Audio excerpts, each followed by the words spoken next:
मित्रों, आज सभी का भारतीय जनता पार्टी की प्रेस वार्ता में मनपूर्वक स्वागत है।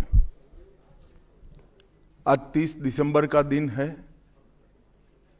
हम सभी भारतीयों के लिए गौरव का दिन है। आज ही के दिन 1943 में बंगाल की भूमि के सुपुत्र और देश के महान स्वतंत्रता सेनानी नेताजी सुभाष चंद्र बोस ने पोर्ट ब्लेयर में पहली बार आजाद भारत का झंडा फहराने का काम किया था।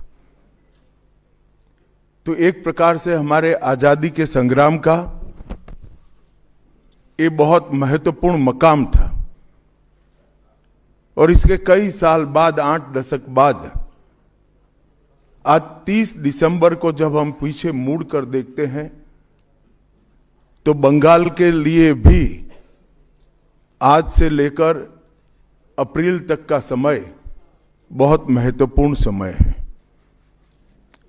अप्रैल में बंगाल में विधानसभा के चुनाव होने जा रहे हैं। भय, भ्रष्टाचार, कुशासन और घुसपैठ की जगह विरासत, विकास और गरीब कल्याण की एक मजबूत सरकार बनाने का बंगाल की जनता का संकल्प बंगाल में जहां पर भी जाते हैं वहां दिखाई पड़ता है। तृणमूल कांग्रेस के 15 साल के शासन में भय, भ्रष्टाचार और कुशासन और विशेषकर घुसपैठ से बंगाल की जनता चिंतित भी है, भयभीत भी है और आशंकित भी है। हम भारतीय जनता पार्टी के सभी कार्यकर्ता बंगाल की जनता को आश्वासन भी देना चाहते हैं और वादा भी करना चाहते हैं कि मोदी जी के नेतृत्व में बंगाल में भारतीय जनता पार्टी की सरकार बनने के साथ ही यहां की विरासत को हम पुनर्जीवित करेंगे। विकास की गंगा फिर से बड़ी तेज गति से बहेगी और गरीब कल्याण, जो बंगाल का आज बहुत महत्वपूर्ण मुद्दा बना है, देश भर में जहां जहां एनडीए सरकारें हैं, भाजपा सरकारें हैं, हमने गरीब कल्याण को प्राथमिकता दी है। यहां पर भी गरीब कल्याण को प्राथमिकता दी जाएगी। और इस सब के साथ साथ एक ऐसी मजबूत राष्ट्रीय ग्रिड बनाएंगे जो बंगाल से घुसपैठ को समाप्त कर देंगी। इंसान छोड़ दीजिए, परिंदा भी पैर नहीं मार पाए, इस प्रकार की एक मजबूत ग्रिड की रचना हम करेंगे। और न केवल घुसपैठ रोकेंगे, सारे घुसपैठियों को चुन चुन कर भारत के बाहर निकालने का काम भी भारतीय जनता पार्टी की बंगाल सरकार करेगी।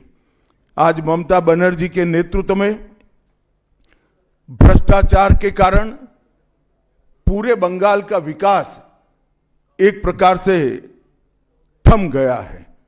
मोदी जी की सारी लाभकारी योजनाएं जो पूरे देश में गरीबी का उन्मूलन कर रही है, यहां पर टोल सिंडिकेट के भेंट चढ़ चुकी हैं और हर योजना डेड एंड पर पहुंच चुकी है। 14 सालों से भय और भ्रष्टाचार ये बंगाल का पहचान बना हुआ है। बीजेपी सरकार का संकल्प 15 अप्रैल 2026 के बाद जब भाजपा सरकार बनेगी, बंग गौरव, बंग संस्कृति, उसके पुनर्जागरण की हम फिर से शुरुआत करेंगे। और विवेकानंद जी, बंकिम बाबू और गुरुवर टैगोर और श्यामा प्रसाद मुखर्जी के स्वप्न का बंगाल बनाने का हम फिर से एक बार प्रयास करेंगे। और आज मैं फिर से एक बार कहना चाहता हूं, भारतीय जनता पार्टी के लिए ये बंग भूमि बहुत पवित्र और बहुत मायने रखने वाली है, क्योंकि हमारी स्थापना भारतीय जनता पार्टी की स्थापना, भारतीय जनसंघ की स्थापना यही बंग भूमि के बड़े नेता श्यामा प्रसाद मुखर्जी ने की है। भारतीय जनता पार्टी की स्थापना से स्वामी विवेकानंद और बंकिम चंद्र चट्टोपाध्याय, इनका अनुकरण भारतीय जनता पार्टी ने अपने सभी सिद्धांतों के अंदर किया है। मित्रों, आज जब मैं कह रहा हूं कि इस बार 26 के बंगाल के विधानसभा चुनाव में बंगाल में हमारी सरकार बनेगी, इसका मजबूत आधार भी भारतीय जनता पार्टी के पास है। मैं आपको 2014 से 2024 तक के चुनाव के यात्रा के परिणामों को बताना चाहता हूं। 2014 के लोकसभा चुनाव में हमें 17% वोट मिले थे और 2 सीटें मिली। मेरी बात जरा सभी पत्रकार बंधु ध्यान से सुने। 2014 के चुनाव में हमें 17% वोट, 19 के लोकसभा चुनाव में हमें 41% वोट मिले और 18 सीटें मिली, और 21 के विधानसभा चुनाव में हमें 38 वोट मिले और 77 सीटें मिली। ये बहुत बड़ा अंतर है। जिस पार्टी को केवल 3 सीट मिले थे, वो पार्टी 5 साल के ही अंतराल में 77 सीट प्राप्त करी। और इसका नतीजा देखिए, कांग्रेस, जिसकी एक प्रकार से स्थापना ही बंगाल से शुरू हुई, वो कांग्रेस पार्टी बिग जीरो पर पहुंच गई। और 34 साल तक शासन करने वाला कम्युनिस्ट गठबंधन भी एक भी सीट प्राप्त नहीं कर पाया, और हमने मुख्य विपक्ष का स्थान प्राप्त किया। आज शुभेंदु जी मेरे साथ यहां पर बैठे हैं, वो हमारे प्रतिपक्ष के नेता हैं। 24 के चुनाव में भी हमने 39% वोट प्राप्त किया, 12% सीट प्राप्त की, 12 सीटें प्राप्त की, और 26 में हम निश्चित रूप से प्रचंड बहुमत के साथ भारतीय जनता पार्टी की सरकार बनाने वाले हैं। मित्रों, ये 24 से अब तक का समय भारतीय जनता पार्टी के लिए बहुत शुभांकर सिद्ध हुआ है। 24 में लगातार तीसरी बार नरेंद्र मोदी जी इस देश के प्रधानमंत्री बने। उसके बाद महाराष्ट्र में, हरियाणा में, दिल्ली में और अब बिहार में भारतीय जनता पार्टी की सरकारें बनी हैं। 24 के चुनाव में उड़ीसा और आंध्र प्रदेश में भी पूर्ण बहुमत की भाजपा की और एनडीए की सरकार बनी है। मुझे पूरा भरोसा है कि 2026 में बंगाल में 2/3 बहुमत के साथ भारतीय जनता पार्टी की सरकार बनेगी। ये बंगाल की जनता तय कर कर बैठी है। मित्रों, जहां पर भी बंगाल में जाते हैं, पूरे बंगाल की जनता घुसपैठियों से त्रस्त है। क्या कोई राज्य सरकार ऐसी हो सकती है जो घुसपैठियों की पनाहगाह अपने राज्य को बना दे? राष्ट्रीय सुरक्षा पर कितना बड़ा खतरा है, इसका जवाब बंगाल की मुख्यमंत्री ने बंगाल के चुनाव में दे। घुसपैठ रोकने के लिए उनके पास क्या योजना है? आर्टिकल 370 हटता है, वो विरोध करती है। सीएए लाकर बंगाल के शरणार्थियों को नागरिकता देने का हम कार्यक्रम करते हैं, वो विरोध करती हैं। और वो ठीकरा फोड़ते हैं कि बीएसएफ है, वो रोक नहीं रही है। ममता जी, मैं आज आपको इस सार्वजनिक प्रेस वार्ता में पूछना चाहता हूं कि कौन सी सरकार है बांग्लादेश की पूरी सीमा पर जो वाड़बंदी करने के लिए, बॉर्डर पर फेंसिंग करने के लिए जमीन नहीं देती है? अगर आप जवाब न दे पाए तो मैं ही देता हूं। आपकी ही सरकार है जो जमीन नहीं देती है, जिसके कारण फेंसिंग का काम समाप्त नहीं होता है। फिर भी भौगोलिक रूप से कठिन सीमा पर से कोई घुस कर आता है तो कहां जाता है? सबसे पहले बंगाल के गांव में जाता है। आपका पटवारी क्या कर रहा है? आपका थाना क्या कर रहा है? क्यों इसको अरेस्ट नहीं किया जाता? क्यों उस पर केस दर्ज नहीं होता? क्यों इसको वापस भेजा नहीं जाता?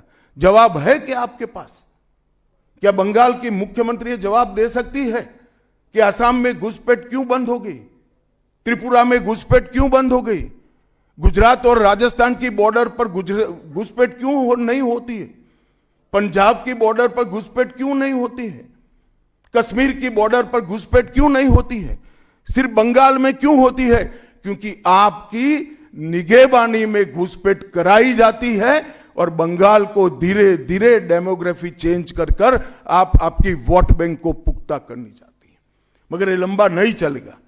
बंगाल की जनता अब जान गई है और इसके खिलाफ लामबंद भी हो रही है। और मुझे मालूम है अगला चुनाव घुसपैठियों को निकालने के मुद्दे पर और घुसपैठ रोकने के मुद्दे पर लड़े जाने वाला है, क्योंकि न केवल ये बंगाल का अब मामला रहा है। मैं आज बंगाल की जनता को इस प्रेस वार्ता के माध्यम से बताने आया हूं कि बंगाल की बॉर्डर से हो रही घुसपैठ सिर्फ बंगाल का मामला नहीं रहा है, अब ये राष्ट्रीय सुरक्षा का मामला है। देश की संस्कृति को बचाना है, देश की सुरक्षा को सुनिश्चित करना है, तो बंगाल की बॉर्डर सील कर दे, ऐसी देशभक्त सरकार यहां लानी पड़ेगी जो ममता बनर्जी नहीं कर सकती, केवल और केवल भारतीय जनता पार्टी कर सकती है। घुसपैठ के अलावे भ्रष्टाचार से पूरी बंगाल की जनता त्रस्त है। रोजवेली चिटफंड घोटाला, कैश फॉर क्वेरी घोटाला, एसएससी घोटाला, नगर पालिका नगर निगम का भर्ती का घोटाला, गाय तस्करी का घोटाला, राशन पीडीएस का घोटाला, मनरेगा का घोटाला, पीएम आवास का घोटाला, इतने सारे घोटाले हैं कि मैं पूरा लिस्ट पढ़ूंगा तो मेरी प्रेस कॉन्फ्रेंस का पूरा हिस्सा ही उसमें चला जाएगा। अब क्या ममता बनर्जी इस बात का जवाब दे सकती है कि आपके मंत्रियों के ठिकाने पर से 27 करोड़ रुपया मिलता है, जिसको गिनते गिनते नोट गिनने की मशीन भी गर्म होकर बंद हो जाती है। बंगाल जैसे गरीब राज्य के अंदर 27 करोड़, 20 करोड़, 15 करोड़ ये राशि मिल रही है, आपकी कोई अकाउंटेबिलिटी नहीं है। पार्थो चैटर्जी जेल में जाते हैं, ज्योति प्रिय मलिक जेल में जाते हैं, अनुव्रत मंडल जेल में जाते हैं, जीवन कृष्ण शाह जेल में जाते हैं, माणिक भट्टाचार्य जेल में जाते हैं, चंद्रनाथ सिन्हा जेल में जाते हैं, परेश पाल जेल में जाते हैं, कुंतल घोष जेल में जाते हैं, फिरहाद हकीम वो भी आरोपी बनाए जाते हैं, शोभन चैटर्जी आरोपी बनाए जाते हैं, कुणाल घोष 3 साल जेल में रहकर आते हैं, और आप कहती है कि भ्रष्टाचार नहीं हो गया, हो रहा है। आप आंख मूंद लिए ही हो भ्रष्टाचार के लिए, मगर बंगाल की जनता अपनी आंख बंद कर कर नहीं बैठी है। गरीब बंगाल की जनता के अधिकार का पैसा आपकी कैडर की भेंट चढ़ रहा है, आपको इसको जवाब देना पड़ेगा। महिलाओं की सुरक्षा ये बहुत बड़ा मुद्दा बना है और अधिकृत रूप से कहा जाता है कि महिलाएं 7 बजे के बाद अपने हॉस्टल और घर से न निकले। हम कौन से जमाने में जी रहे, मुगल काल में जी रहे हैं क्या? ममता जी, ये आजाद भारत, यहां माताओं बहनों को पूरा दिन जब इनकी मर्जी हो, जब इनको काम हो, घर के बाहर निकलने की सुरक्षा प्रदान करना ये हमारा संवैधानिक दायित्व है, जो देने में आपकी सरकार विफल गई है।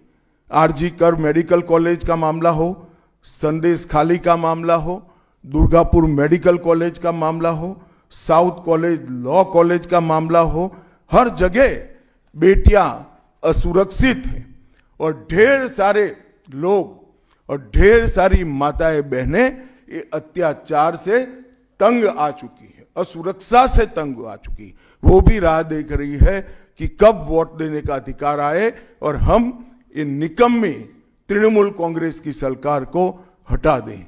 सांप्रदायिक तुष्टीकरण को इस राज्य सरकार ने अपनी नीति के रूप में स्वीकार कर लिया है। अब मरहम लगाने का प्रयास हो रहा है, मैं सुबह से देख रहा हूं मगर अब मरहम लगाने से कुछ नहीं होता है। हृदय पर, बंगाल की हिंदुओं के हृदय पर घाव इतना गहरा बैठ गया है कि कोई मरहम काम नहीं आएगा। अब आपका जाने का समय तय हो गया है। यहां तक इंतहा कर दी, यहां तक कि पार्लियामेंट में वंदे मातरम पर चर्चा होती है। बंकिम बाबू ने रचे हुए वंदे मातरम पर चर्चा हुई, जो गीत पूरे हमारे आजादी के आंदोलन का प्रेरणा गीत बना, वो वंदे मातरम की चर्चा का तृणमूल कांग्रेस विरोध कर रही है, क्योंकि उनकी वोट बैंक इससे नाराज हो रही है। ये बंगाल की जनता कभी सहन नहीं करेगी। एक जमाना था मित्रों कि भारत के जीडीपी में बंगाल का योगदान 10.5% था और तीसरे नंबर पर था। जीडीपी में योगदान की दृष्टि से हमारा बंगाल तीसरे नंबर पर था। तीसरे नंबर पर से सरक कर ये 49 साल में वो 22वें नंबर पर आ गया। अब नीचे कोई जगह ही नहीं बची। बंगाल का इतना आर्थिक पतन कभी नहीं हुआ है। ये कम्युनिस्टों के शासन के पहले, तृणमूल के शासन के पहले प्रति व्यक्ति बंगाल की आय राष्ट्रीय औसत से 127% ज्यादा थी। 127%।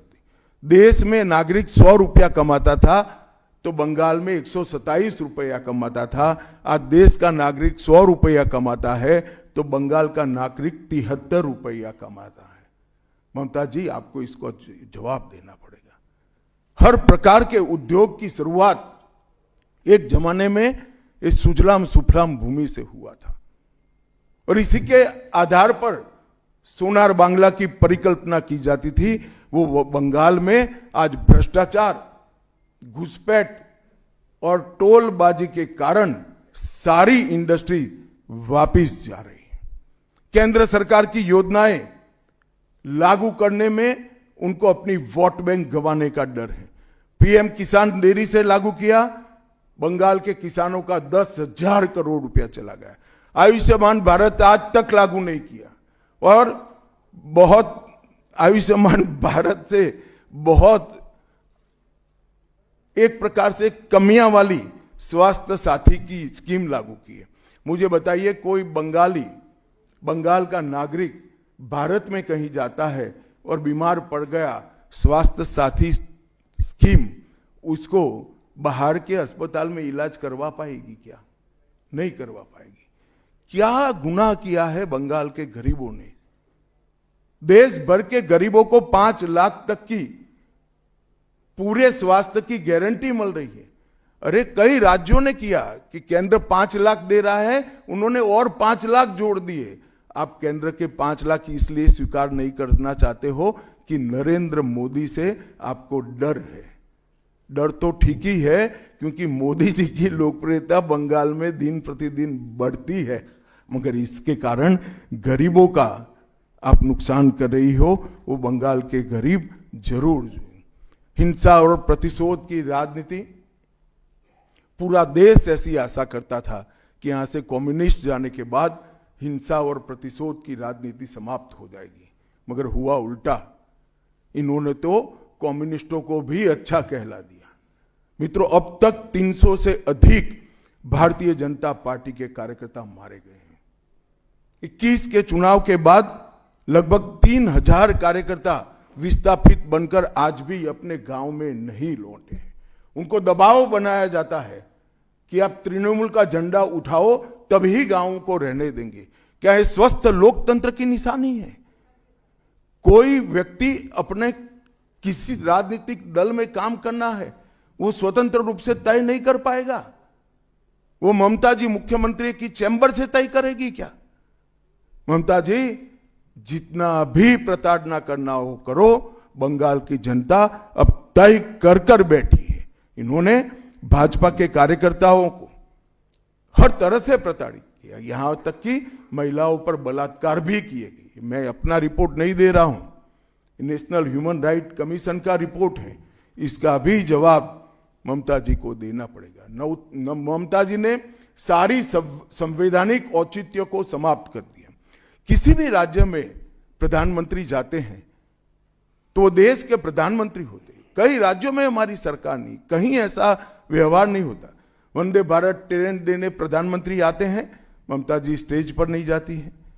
कई प्रकार के भारत सरकार के सुप्रीम कोर्ट के आदेश से बने हुए, मेरी बात ध्यान से सुनिएगा, सुप्रीम कोर्ट के आदेश से बने हुए भारत सरकार के डीओपीटी के रूल्स ये तोड़ देती है, मरोड़ देती है। डीजीपी और मुख्य सचिवों की अपॉइंटमेंट में मनमानी करती है। रिटायर्ड होने के बाद सलाहकार बनाकर प्रॉक्सी डीजीपी और प्रॉक्सी सीएस बैठाने का काम करती है।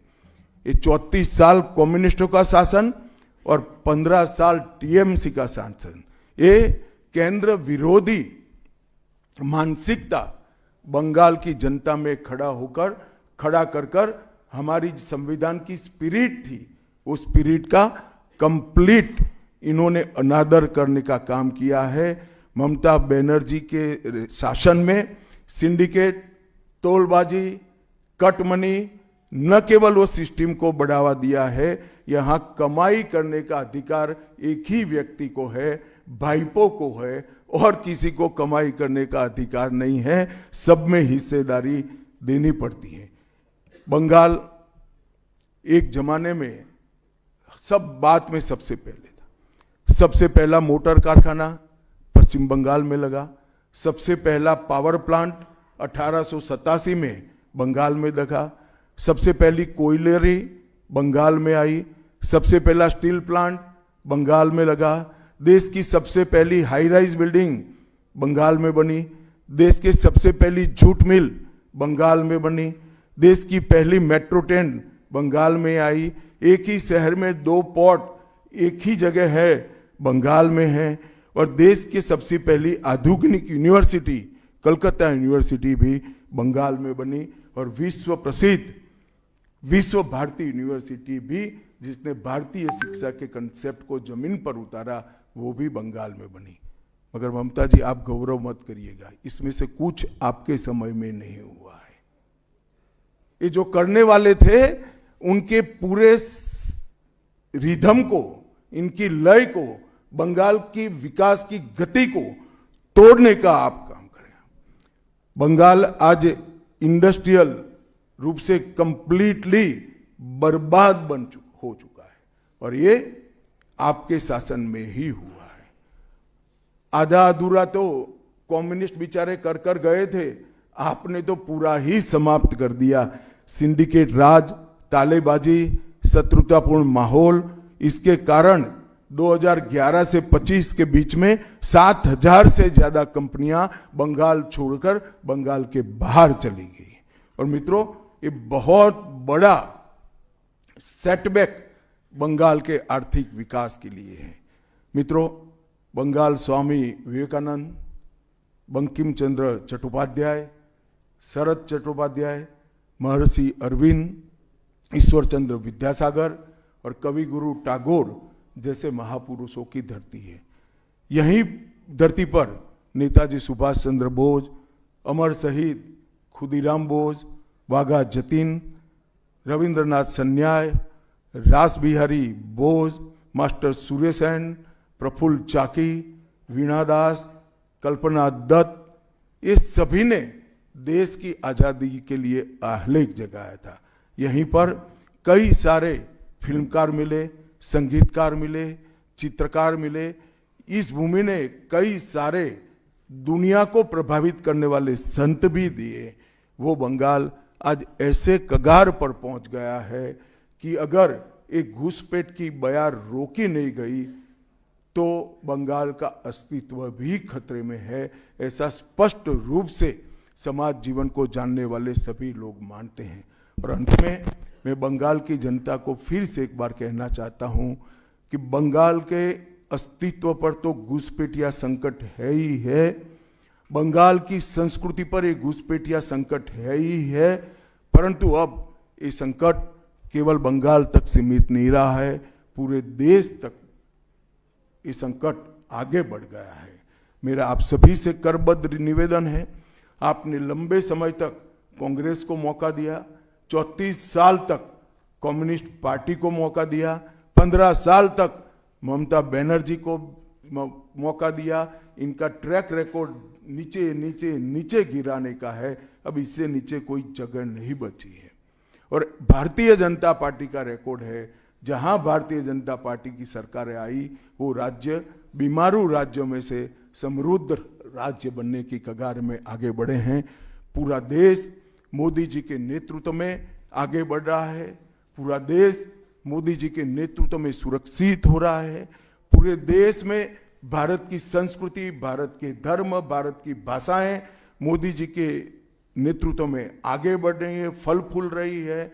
बंगाल की जनता को मैं विनती करता हूं कि मोदी जी के नेतृत्व में पूर्ण बहुमत की, प्रचंड बहुमत की एक भारतीय जनता पार्टी की सरकार बनाइए। हम कवि गुरु की कल्पना का, विवेकानंद की कल्पना का, बंकिम बाबू की कल्पना का बंगाल बनाएंगे, सोनार बांग्ला बनाएंगे और निश्चित रूप से काम भारतीय जनता पार्टी की सरकार ही कर सकती है, ऐसा मेरा विश्वास है।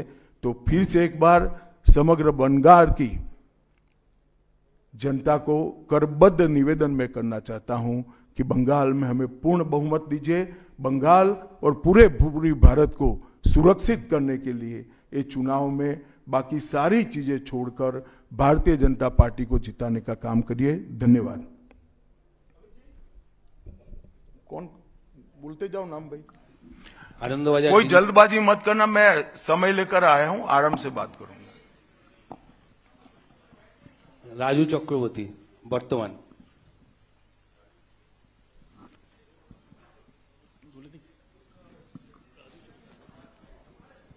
चलो भाई दूसरे कोई खड़े हो जाओ। गृहमंत्री जी नमस्कार, राजू चक्रवर्ती वर्तमान। मेरा दो प्रश्न है। एक करो। अच्छा 2014 के बाद आप जब पार्टी और एडमिनिस्ट्रेशन में बहुत सारे संस्कार लाए, 75 साल के बाद कोई भी लीडर या फिर मंत्री हो उसको मार्गदर्शक के भूमिका में जाना पड़ता है। तो आपको क्या लगता है अभी हाईएस्ट लेवल पे जो भी है पार्टी या फिर एडमिनिस्ट्रेशन में, वो 75 साल हो गया, उसको अपने आप वानप्रस्थ में जाना चाहिए? चलिए मैं बुलाकर आपको बताऊंगा। तुम बंगाल की चिंता करो भैया, मेरी पार्टी की क्यों चिंता कर रहे हो?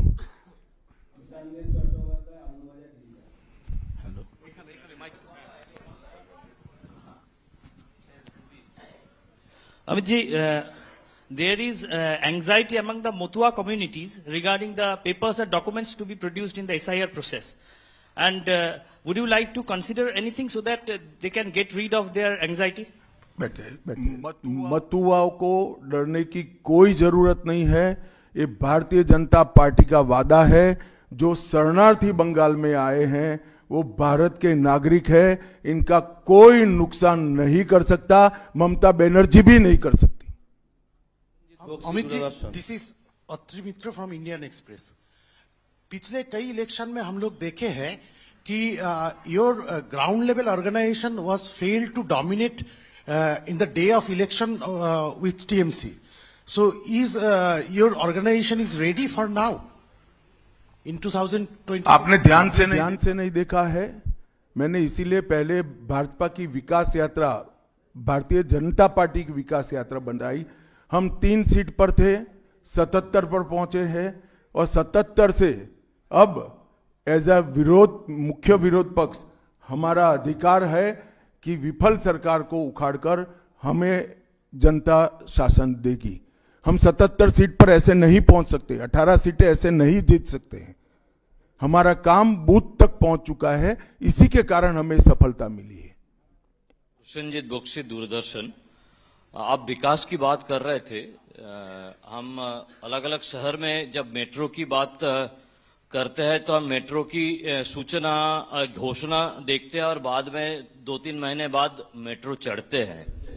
लेकिन कोलकाता में हम देखते हैं कि हम बचपन से मेट्रो का काम चलते रहते हैं और खास तौर से मैं जब ऑफिस जाता हूं देखता रहता हूं कि एक जगह है जहां पे मेट्रो का काम आधा अधूरा पिछले कई सालों से है और 2-3 बार हाईकोर्ट का इंटरवेंशन के बावजूद भी वो काम हो नहीं पा रहा है और इसीलिए कई सारे जो यात्री है काफी उसका दिक्कत हो रही है। तो ये जो यहाँ पे विकास का काम इस तरह से केंद्र और प्रदेश की खींचतानी में रुकावट देखते हैं, इसमें कैसे इसका इलाज किया जाता है? बैठ जाइए। देखिए, भारत सरकार पूरे देश में इंफ्रास्ट्रक्चर के डेवलपमेंट के लिए बहुत सारे काम कर रही है। अगर भारत सरकार का पक्षपाती कामकाज का तरीका होता तो वो तमिलनाडु को भी अप्लाई हो सकता था, तेलंगाना को भी अप्लाई हो सकता था और हर राज्य को अप्लाई हो सकता था।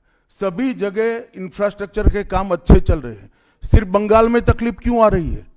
क्योंकि मेट्रो हवा में नहीं चल सकता, भूमि चाहिए।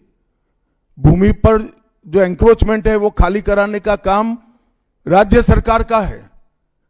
यहां भारत सरकार जो भी योजना लाए इसका विरोध करना, ये मानसिकता से सरकार चल रही है, जो बंगाल का भी भला नहीं कर रही है, देश का भी भला कर रही है। क्यों तमिलनाडु की मेट्रो में प्रॉब्लम नहीं हो रहा है? क्यों तेलंगाना की मेट्रो में प्रॉब्लम नहीं हो रहा है? यूपी में लखनऊ में मेट्रो तब लगी जब अखिलेश जी मुख्यमंत्री थे, वहां पर भी प्रॉब्लम नहीं हुआ। मेरा तो आपसे आग्रह है, इतने अभ्यासु पत्रकार हो, कुछ पत्रकारों का संघ बनाकर इसके डेप्थ में जाकर व्हाइट पेपर बाहर निकालो कि सारी योजनाएं क्यों अटक गई है, तो आपको मूल कारण मालूम पड़ जाएगा। एबीपी।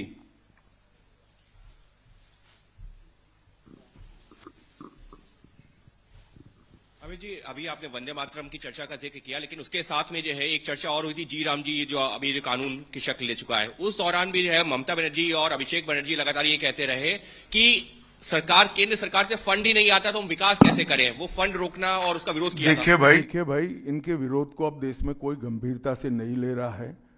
अगर कोई एक स्टेटमेंट भारत सरकार करेगी कि भारत देश कोई भी क्षेत्र में सबसे पहले आएगा तो भी ये विरोध करेंगे। विरोध उनका स्वभाव हो चुका है। इनके विरोध को कोई गंभीरता से नहीं ले रहा है, ना जमीन पर इसका कोई विरोध का असर दिख रहा है। लोहिया, एनडीटीवी। गृहमंत्री जी नमस्कार। पहला सवाल यह है कि कई ऐसी केंद्र की स्कीम्स आती हैं जिनको बंगाल में इम्प्लीमेंट नहीं किया जाता है। कहा जाता है कि केंद्र कोऑपरेट नहीं कर रहा है और ये भी कहा जा रहा है कि अगर भारतीय जनता पार्टी की सरकार आई बंगाल में तो जो तृणमूल कांग्रेस की कल्याणकारी स्कीम्स हैं उन्हें रोक दिया जाएगा। आप कैसे देखते हैं इसको? देखिए, मैं बंगाल की जनता को यह अपप्रचार चल रहा है, इससे स्पष्ट रूप से भारतीय जनता पार्टी की ओर से कहना चाहता हूं कि भारतीय जनता पार्टी की सरकार बनने के बाद अभी की जो सरकार जो स्कीमों के नाम से जो कुछ भी चला रही है, एक भी स्कीम बंद नहीं होगा और हमारे घोषणा पत्र में हम जितने भी स्कीमें करेंगे उसको जमीन पर उतारेंगे। ये हमारा रिकॉर्ड है, ट्रैक रिकॉर्ड है, देश भर में है। उज्जवल राय, एएनआई। सर, आपने सबसे पहले ही घुसपैठियों की बात की है, जो सबसे बड़ा मुद्दा देश के लिए भी है और खासकर पश्चिम बंगाल जिस तरह से बांग्लादेश का अभी मौजूदा हालात है उसको देखते हुए। लेकिन जो सवाल आपने किया है उस पे प्रतिक्रिया ये मिलती है कि बीएसएफ तो केंद्र के अधीन है, आखिर ये विरोधाभास तुम कहां भाभी जी को याद करते थे? मैंने पहले ही जवाब दे दिया। बीएसएफ जब तक फेंसिंग नहीं होती है तब तक बीएसएफ सुरक्षा नहीं कर सकती है। बीएसएफ को भूमि देनी पड़ेगी फेंसिंग के लिए भारत सरकार को। मेरे स्तर पर मैंने 7 पत्र लिखे ममता बनर्जी को। ये 6 साल के अंदर 3 बार गृह सचिव यहां आकर मीटिंग कर गए चीफ सेक्रेटरी से। मैं पूछना चाहता हूं तृणमूल कांग्रेस की सरकार को, जमीन देने में क्या डर है? कि आपकी कोई रिस्पॉन्सिबिलिटी नहीं है या आप घुसपैठ होने देना चाहते हो? और फिर भी नदी नाले जंगल कहीं से कोई घुसपैठिया आ जाता है, कहां आता है? सबसे पहले गांव के थाने और पटवारी के बगैर कोई रह सकता है? इसके डॉक्यूमेंट कौन बना रहा है? बंगाल सरकार बना रही है। देश भर से जो घुसपैठिए पकड़े जा रहे हैं, इनके पास से बंगाल के डॉक्यूमेंट, फर्जी डॉक्यूमेंट पकड़े जाते हैं। उन्होंने घुसपैठियों को अपनी वोट बैंक मजबूत करने के लिए राज्य सरकार की नीति के रूप में स्वीकार कर लिया है। इसलिए मैं कहता हूं कि तृणमूल कांग्रेस घुसपैठ नहीं रोक सकती। बंगाल की डेमोग्राफी खतरनाक तरीके से बदल रही है और आने वाला समय बहुत चिंताजनक है। 26 के चुनाव से पहले बंगाल में मंदिर मस्जिद की राजनीति शुरू हुई है। आपको पता होगा मुर्शिदाबाद में बाबरी मस्जिद का। एक मिनट, मंदिर और मस्जिद दोनों की राजनीति कौन कर रहा है? एक तृणमूल से निकले हुए एमएलए कर रहे हैं और एक तृणमूल कांग्रेस कर रही है। तो सवाल का एड्रेस गलत है, सवाल तो सही है। निर्माण से बंगाल और भारत में शांति का माहौल बिगड़ सकता है। देखिए, चुनाव के वक्त ये सब करने की परंपरा कितनी उचित है वो बंगाल की जनता को तय करना पड़ेगा, मगर मुद्दा यहां तक सीमित नहीं हुआ है। युवाओं की रोजगारी का है, महिलाओं की सुरक्षा का है, घुसपैठ का मुद्दा है, भ्रष्टाचार का मुद्दा है, इंडस्ट्रीज के पलायन का मुद्दा है, गिरते जा रहे इंफ्रास्ट्रक्चर के स्तर का मुद्दा है। ढेर सारे मुद्दे हुए, कहीं से बच नहीं सकते।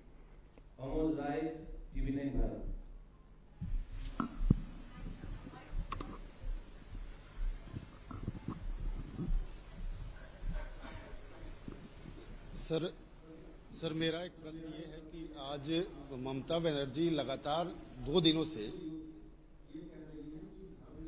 का एक अपना स्वभाव है, लेकिन उनपे जो है तुष्टीकरण का आरोप लगाया जा रहा है और लगातार वो पहले भी मंदिर एक बनवाई है अभी उड़ीसा के तर्ज पे, और दूसरा एक और घोषणा उन्होंने कर दिया महाकाल मंदिर बनाने का। तो चुनाव की दृष्टि से क्या आपको लगता है कि इसका मैं तो भाई किसी भी कारण से मंदिर बनाते ही इसका स्वागत करता हूं, मगर बहुत देरी कर दी है उन्होंने।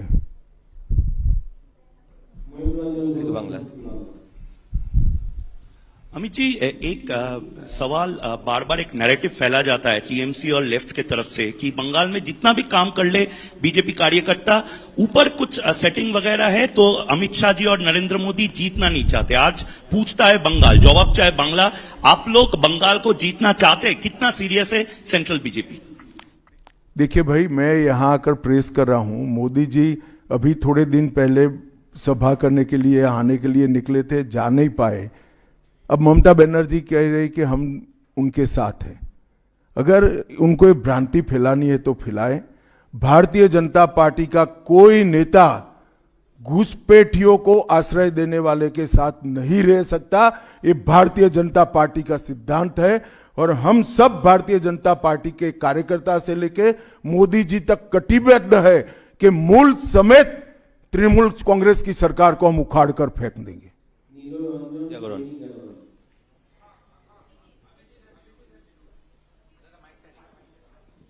जी, मैं यहाँ। ये अभी आप कह रहे थे कि 3000 जो हैं भाजपा के कार्यकर्ता जो है घर छोड़कर भागना पड़ा उनको इलेक्शन के कारण, 300 की हत्या भी हुई है।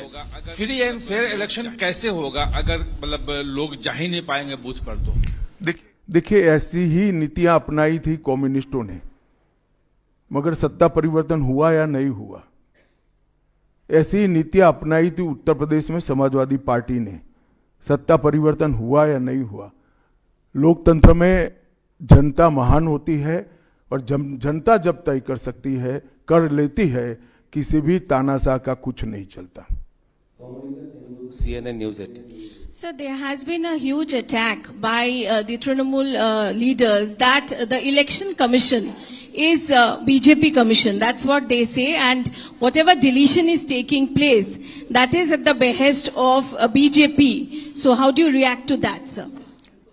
देखिए, ममता जी के पास से और कोई अपेक्षा रख नहीं सकते।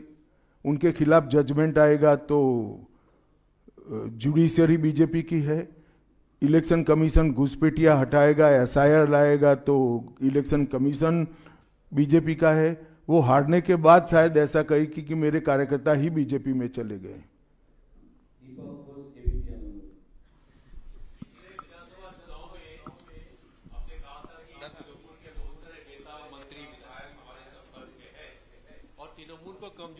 मैंने नहीं कहा भैया, ऐसा कभी नहीं कहा। हाँ, आए ही है।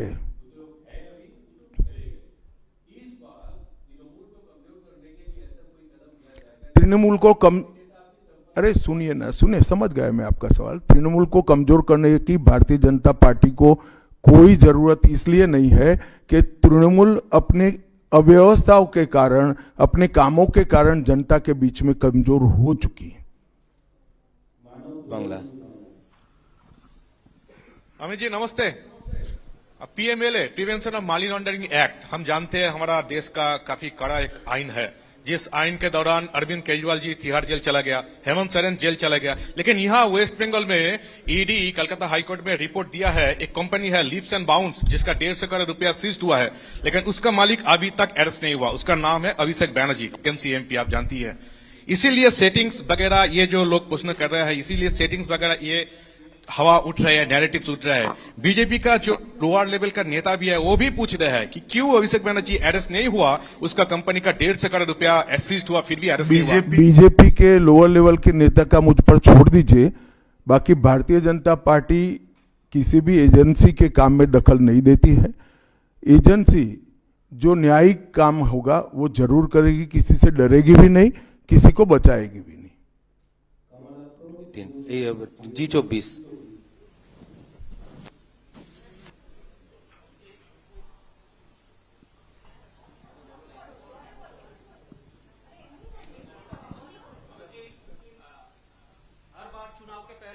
बंगाल आते हैं अब तक एक टारगेट देते हैं बीजेपी लीडर और सभी को, तो इस साल 26 के चुनाव के पहले अब सुने नहीं, मैं कहा 2/3 बहुमत के साथ सरकार बनाएंगे, 2/3 मेजोरिटी के साथ सरकार बनाएंगे, तो टारगेट हो ही गया। चलिए धन्यवाद। अब सवाल फैब्रिकेट हो रहे हैं।